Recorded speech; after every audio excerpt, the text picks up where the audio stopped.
सोचिए, एक इंसान बिना किसी हथियार के सिर्फ अपने विचारों के दम पर दुनिया के सबसे ताकतवर साम्राज्य को कैसे झुका सकता है। आज हम उसी शख्स की कहानी जानेंगे, महात्मा गांधी। चलिए उनके इस अविश्वसनीय सफर को करीब से समझते हैं। गांधी जी का एक बहुत मशहूर कोट है, मेरा जीवन ही मेरा संदेश है।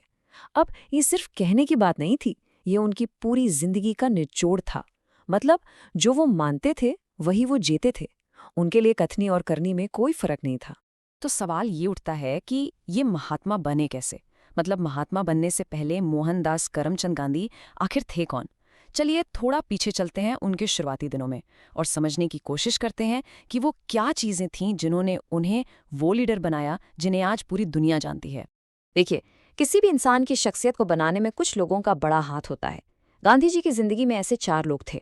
उनके पिता करमचंद गांधी, उनकी माँ पुतलीबाई जिनसे उन्हें सच्चाई और अहिंसा के संस्कार मिले, उनकी पत्नी कस्तूरबा जो हर कदम पर हर मुश्किल में उनके साथ एक चट्टान की तरह खड़ी रहीं, और आखिर में उनके राजनैतिक गुरु गोपाल कृष्ण गोखले जिन्होंने उन्हें भारत की राजनीति को समझना सिखाया। और हाँ, सिर्फ लोग ही नहीं, किताबों ने भी गांधी को गढ़ा। जॉन रस्किन, टॉलस्टॉय जैसे बड़े विचारकों को उन्होंने खूब पढ़ा और उनसे बहुत कुछ सीखा। और फिर जो सीखा उसे लिखा भी, चाहे वो हिंद स्वराज हो या फिर उनकी अपनी आत्मकथा माई एक्सपेरिमेंट्स विथ ट्रूथ। इतना ही नहीं, इंडियन ओपिनियन और यंग इंडिया जैसे अखबारों के जरिए वो लगातार अपने विचार आम लोगों तक पहुंचाते रहे। अब ये भी बड़ा दिलचस्प है कि अलग अलग लोग उन्हें किस नाम से बुलाते थे।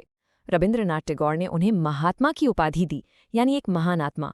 सुभाष चंद्र बोस ने उन्हें राष्ट्रपिता कहा, और तो और उनके सबसे बड़े आलोचकों में से एक विंस्टन चर्चिल उन्हें इंडियन फकीर कहते थे। भले ये मजाक में कहा गया हो, पर यह दिखाता है कि दोस्त हो या दुश्मन, कोई भी उनके असर को नजरअंदाज नहीं कर सकता था। अब हम कहानी के एक बहुत ही अहम मोड़ पर आते हैं। भारत में आज़ादी की लड़ाई का नेतृत्व करने से बहुत पहले गांधी के विचारों और तरीकों की असली टेस्टिंग हुई थी दक्षिण अफ्रीका में। आप कह सकते हैं कि साउथ अफ्रीका उनके लिए एक लैब की तरह था, जहां उन्होंने अपने सबसे बड़े हथियार अहिंसक प्रतिरोध को तैयार किया। और वो वहां कितने समय तक थे? 1-2 साल नहीं, पूरे 21 साल। जरा सोचिए, अपनी जिंदगी के 2 दशक उन्होंने वहां गुजारे।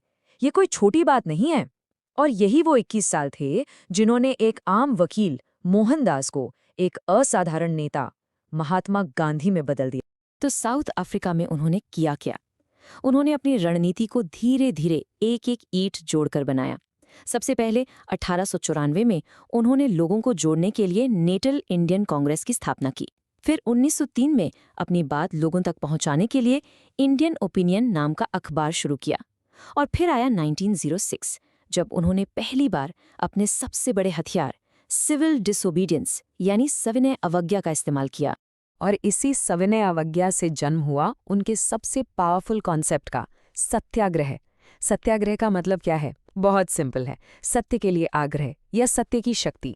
ये एक ऐसा तरीका था जिसमें आप अन्याय का विरोध तो करते हैं, लेकिन बिना किसी हिंसा के, पूरी तरह से शांति के साथ। और इसका पहला बड़ा प्रयोग हुआ 1906 में, जब वहां की सरकार ने एशिया के लोगों के लिए रजिस्ट्रेशन करवाना जरूरी कर दिया। तो 21 साल बाद 1915 में जब गांधी भारत वापस आए, तो वो गांधी नहीं थे जो यहां से गए थे। अब वो सिर्फ एक बैरिस्टर नहीं थे, बल्कि एक ऐसे लीडर थे जिनके पास अन्याय से लड़ने का एक आजमाया हुआ टेस्टेड फॉर्मूला था। और अब वो इस फॉर्मूले को अपने घर में, भारत में आजमाने के लिए तैयार थे। लेकिन देखिए, भारत आते ही उन्होंने कोई हंगामा या आंदोलन शुरू नहीं कर दिया। नहीं, उन्होंने पहले 1 साल तक पूरे देश का दौरा किया, यहाँ के लोगों को, यहाँ की समस्याओं को समझा। और फिर 1916 के कांग्रेस सेशन में उनकी मुलाकात हुई एक आम किसान से, राजकुमार शुक्ला। ये एक छोटी सी मुलाकात थी, लेकिन इसी मुलाकात ने भारत में गांधी के पहले बड़े सत्याग्रह की जमीन तैयार कर दी। और यहाँ से शुरू हुआ भारत में उनके तरीकों का सफल प्रयोग, एक के बाद एक। 1917 में बिहार के चंपारण में उन्होंने पहली बार सिविल डिसओबीडियंस का इस्तेमाल किया। फिर 1918 में अहमदाबाद के मिल मजदूरों के लिए पहली बार भूख हड़ताल पर बैठे। और उसी साल गुजरात के खेड़ा में किसानों के लिए पहली बार नॉन कोऑपरेशन यानी असहयोग आंदोलन किया। चंपारण की कहानी बड़ी दिलचस्प है। वहाँ एक सिस्टम था तिनकठिया। इसका मतलब था कि किसानों को अपनी जमीन के सबसे उपजाऊ हिस्से पर जबरदस्ती नील की खेती करनी पड़ती थी, जिससे उनकी जमीन खराब हो रही थी। गांधी ने क्या किया? उन्होंने बस किसानों को इकट्ठा किया और कहा कि हम सरकार का ये अन्यायपूर्ण आदेश नहीं मानेंगे। और नतीजा, सरकार को झुकना पड़ा और ये सिस्टम खत्म हो गया। तो चंपारण, अहमदाबाद, खेड़ा, ये तो बस शुरुआत थी। इन छोटी छोटी जीतों ने ये साबित कर दिया कि उनका तरीका काम करता है। अब गांधी का मकसद बड़ा हो चुका था। अब लड़ाई सिर्फ स्थानीय समस्याओं की नहीं थी, अब टक्कर सीधे ब्रिटिश साम्राज्य से थी। तो अब असली सवाल ये था, दुनिया के सबसे बड़े साम्राज्य को बिना एक भी गोली चलाए कैसे हराया जा सकता है? ये सुनने में ही नामुमकिन लगता है ना? लेकिन गांधी के पास इसका जवाब था। जवाब था सत्याग्रह को छोटे छोटे आंदोलनों से निकालकर एक पूरे देश का आंदोलन बना देना। इसकी शुरुआत हुई 1919 के रॉलेट एक्ट से। ये एक ऐसा काला कानून था जो सरकार को ये ताकत देता था कि वो किसी भी भारतीय को बिना किसी सुनवाई के सीधा जेल में डाल सकती है। जाहिर है, पूरे देश में इसके खिलाफ जबरदस्त गुस्सा था। और इसी गुस्से के बीच हुआ जलियांवाला बाग का वो नरसंहार, एक ऐसी घटना जिसने पूरे देश को हिला के रख दिया और आज़ादी की लड़ाई को हमेशा के लिए बदल दिया। इसी के जवाब में गांधी ने 1920 में अपना पहला देशव्यापी आंदोलन शुरू किया, असहयोग आंदोलन। लोगों ने स्कूल, कॉलेज, नौकरियां छोड़ दी। आंदोलन बहुत सफल हो रहा था। लेकिन फिर 1922 में चौरी चौरा में हिंसा भड़क उठी और जैसे ही गांधी को ये पता चला, उन्होंने इतना बड़ा आंदोलन एक झटके में वापस ले लिया। क्यों? क्योंकि उनके लिए अहिंसा किसी भी जीत से ज्यादा जरूरी थी। ये उनके सिद्धांतों की ताकत थी। इसके बाद जो हुआ वो शायद भारतीय इतिहास का सबसे यादगार विरोध प्रदर्शन था, 1930 का नमक मार्च या दांडी मार्च। अब आप सोचेंगे, नमक ही क्यों? क्योंकि नमक एक ऐसी चीज थी जो हर घर में इस्तेमाल होती थी, गरीब से गरीब के घर में भी, और अंग्रेजों ने उस पर भी टैक्स लगा दिया था। ये सिर्फ एक टैक्स नहीं था, ये हर भारतीय के आत्मसम्मान पर चोट थी। 385 किलोमीटर, सोचिए, 385 किलोमीटर पैदल चलना। ये सिर्फ एक फासला नहीं था, ये गांधी और उनके साथियों के हौसले का, उनके इरादों का प्रतीक था। साबरमती से दांडी तक का ये सफ़र ब्रिटिश राज के खिलाफ एक खामोश लेकिन बहुत जोरदार ऐलाने जंग था। ये कोई मामूली मार्च नहीं था, ये एक जीनियस मूव था। 24 दिन तक पैदल चलकर समुद्र तट पर पहुंचना और वहां जाकर बस एक मुट्ठी नमक उठाकर कानून तोड़ देना, इस एक छोटे से काम ने पूरी दुनिया की नजरें भारत पर ला दी। इसने ब्रिटिश साम्राज्य की नींव को हिलाकर रख दिया। चलिए, अब कहानी के आखिरी हिस्से में चलते हैं।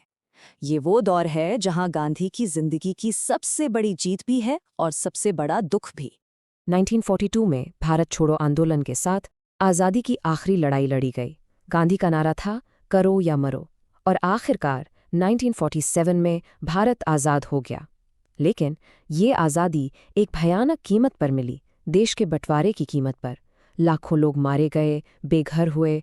जिस आज़ादी के लिए गांधी ने पूरी जिंदगी लड़ाई लड़ी, वो उन्हें इस रूप में मिली और इस बात ने उन्हें अंदर तक तोड़ दिया।